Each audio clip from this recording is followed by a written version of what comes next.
You watched it happen. The villain fell. The explosion went off. The building collapsed. The lava swallowed them whole. You sat back, relieved. It was over. And then, they came back.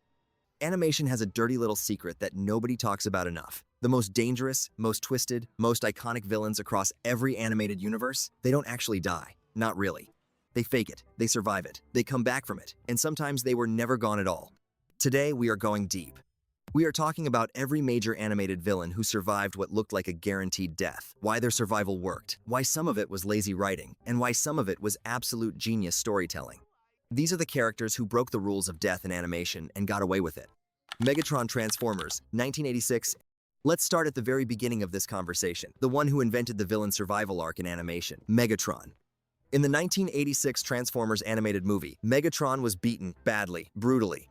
Optimus Prime and Megatron fought in one of the most intense scenes ever put in an animated film for children, and both of them were left dying. Optimus Prime died. That hit the entire generation of kids like a truck. But Megatron was shot out into space, abandoned by Starscream, left for dead, floating in the cold void. And then Unicron grabbed him, rebuilt him, turned him into Galvatron. Now here is where this gets interesting from a writing perspective. Technically, Megatron died. The version called Megatron was gone. But the soul, the mind, the rage, the obsession, all of that transferred into Galvatron's body. So, did Megatron survive? The Decepticons debate this for years across multiple storylines. Later series and reboots keep bringing Megatron fully back, treating the Galvatron transformation as temporary or even pretending it never happened. The reason this works is because the writers understood something powerful. Megatron is not just a body. He is an idea. He is the idea that power justifies everything, and ideas do not die just because a body does. Frieza, Dragon Ball Z. Nobody in animation history has survived their death more times than Frieza. This needs to be said clearly and loudly. Frieza is the undisputed champion of animated villain resurrection. The first death looked absolutely final. Goku became a Super Saiyan. The planet Namek was exploding. Frieza, cut in half by his own attack, begged for energy and then used it to try to kill Goku anyway. Goku left him. Namek exploded. Done. Finished. A villain who represented the absolute worst of cruelty and power had met his end. And Frieza came back to Earth looking for revenge. He was destroyed again, almost immediately. Future Trunks showed up and sliced him into pieces and blew up those pieces, and that was that. Except it was not that. Dragon Ball Super brought Frieza back through resurrection, and he trained for the first time in his life and reached Golden Frieza form, a transformation so powerful it redefined the power scale of the series. Then, in the Tournament of Power, Frieza pulled one of the most shocking moments in Dragon Ball history when he worked alongside Goku to eliminate Jiren and secured the survival of Universe 7. He was resurrected again as a reward. And then Dragon Ball Super, Broly, Dragon Ball Super, Superhero, and the newest materials keep featuring Frieza as an active, evolving, terrifying presence in the story. The reason Frieza's survival works every single time is because the character never stops growing. Each resurrection comes with a new transformation, a new level of threat, a new angle on his psychology. Frieza is not just surviving death, he is using death as a training arc. Amon, the Legend of Korra. Amon was one of the most terrifying animated villains of the modern era. He had an ability that went against everything Avatar mythology had established. He could take away bending permanently. This was not just a power, this was an ideological weapon. He was not just fighting people, he was erasing their identity. When Korra discovered that Amon was actually a waterbender named Noatak, a victim of abuse, who had weaponized his pain into a revolution, the reveal hit hard. But then he lost. His mask was ripped off publicly. His credibility was destroyed, and he fled with his brother Tarlok onto a boat. Tarlok killed them both with an equalist shock glove igniting the boat's fuel. Explosion. Gone. Or was he? The Legend of Korra comics and continuation materials have explored what happened in that world after Amon's death. His ideology did not die with him. Some fans argue this is not a real survival, and they are right in a literal sense. But in thematic terms, Amon never died. His cause kept walking long after his body was gone, and the consequences of his movement shaped every season of Korra that followed.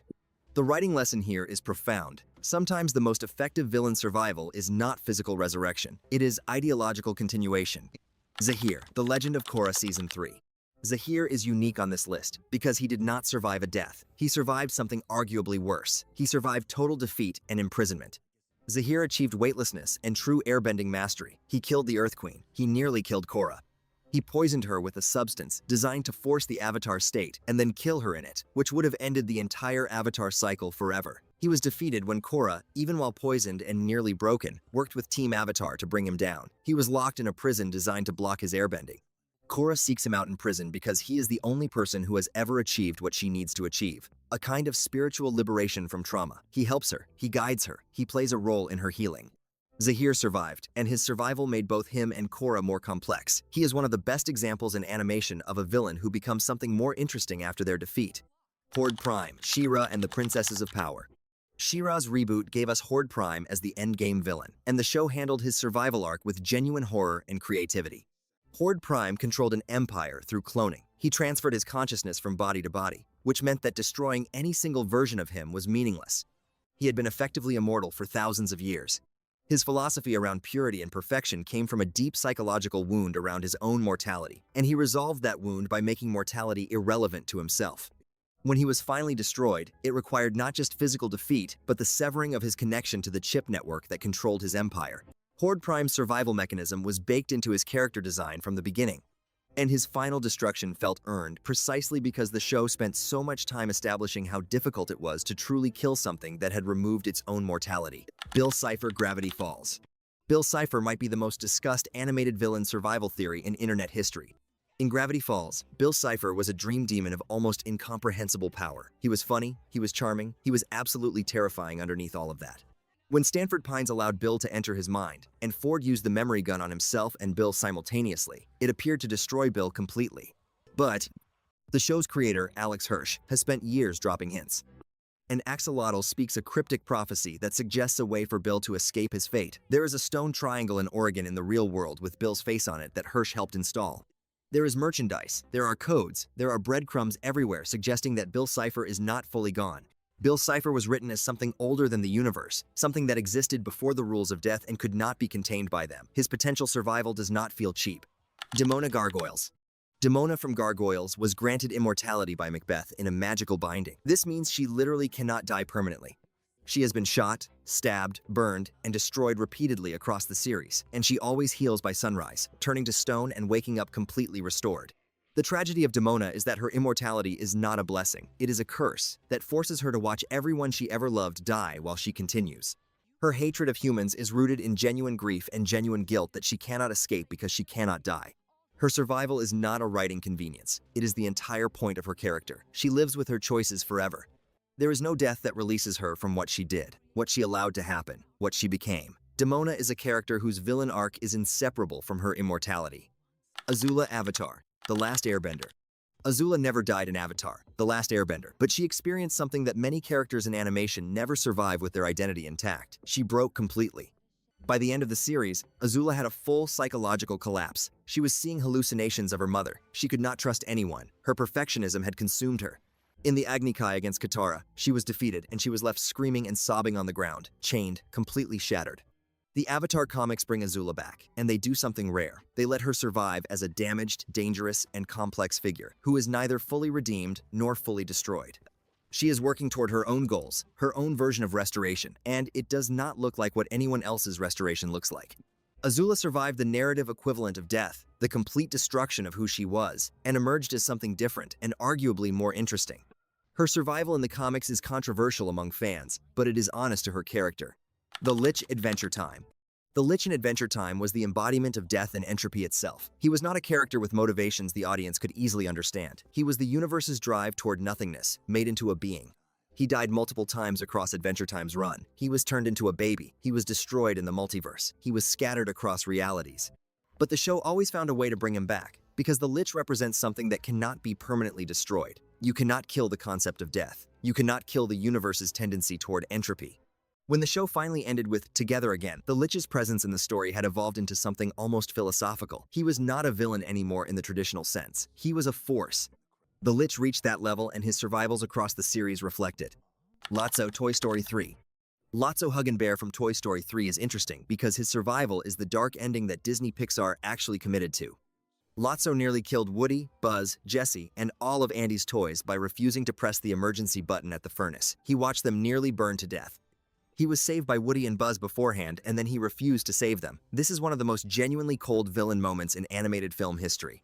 He survived, the toys escaped through a different method.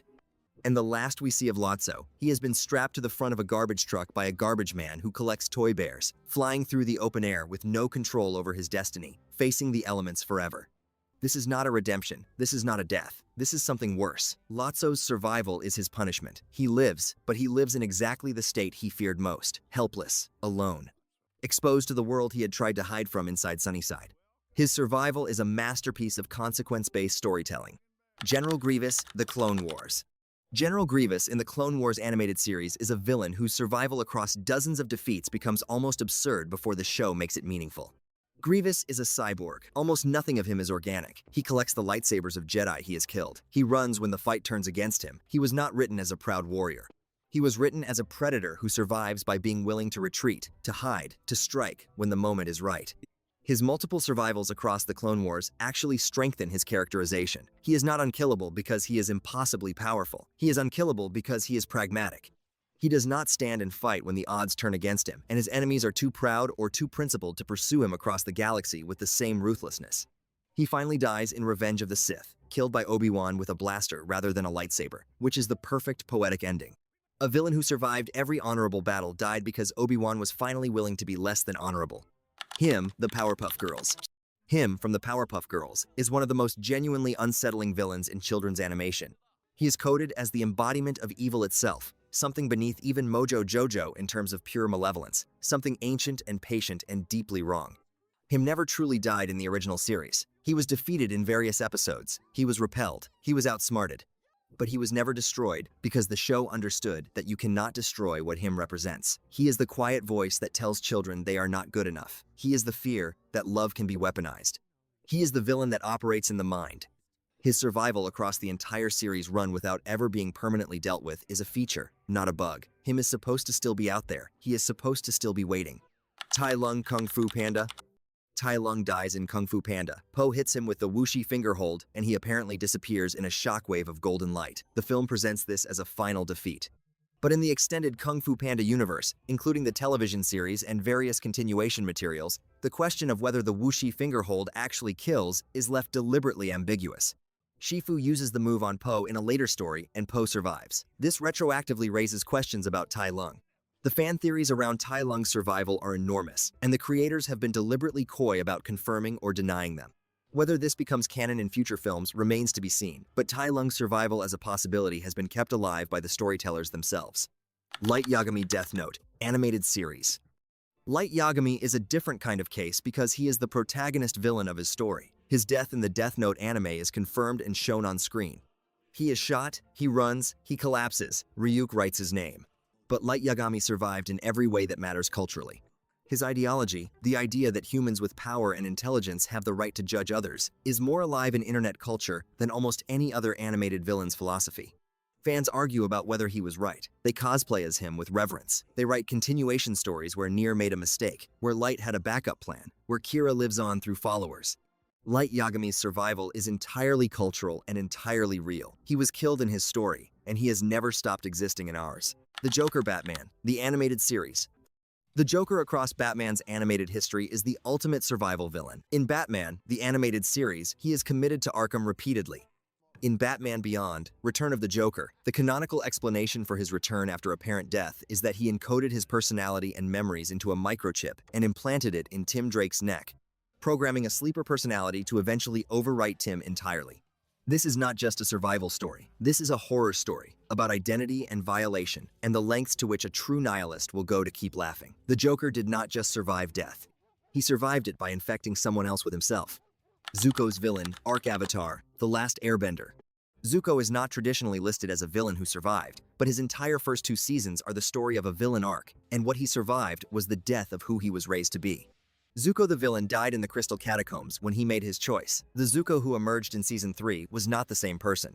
His survival of that internal death and his emergence as something new is one of the greatest character arcs in animated history. It is included here because villain survival does not always mean a bad guy keeps causing problems. Sometimes it means a villain survives long enough to stop being one. Conclusion: why animated villains never truly die. Here is the truth that runs underneath every single story we covered today. Animated villains survive their deaths because the best ones represent something real. The villains that keep coming back are the ones whose writers understood that the monsters we create in stories are always mirrors of the monsters we deal with in life, and those monsters do not die just because we want them to. The animated villains who survived their deaths were never really about escaping a story consequence. They were about the writers and audiences acknowledging together that some problems do not stay solved. Some darkness does not stay beaten. Some enemies come back. And maybe that is not a flaw in the writing. Maybe that is the most honest thing animation has ever told us.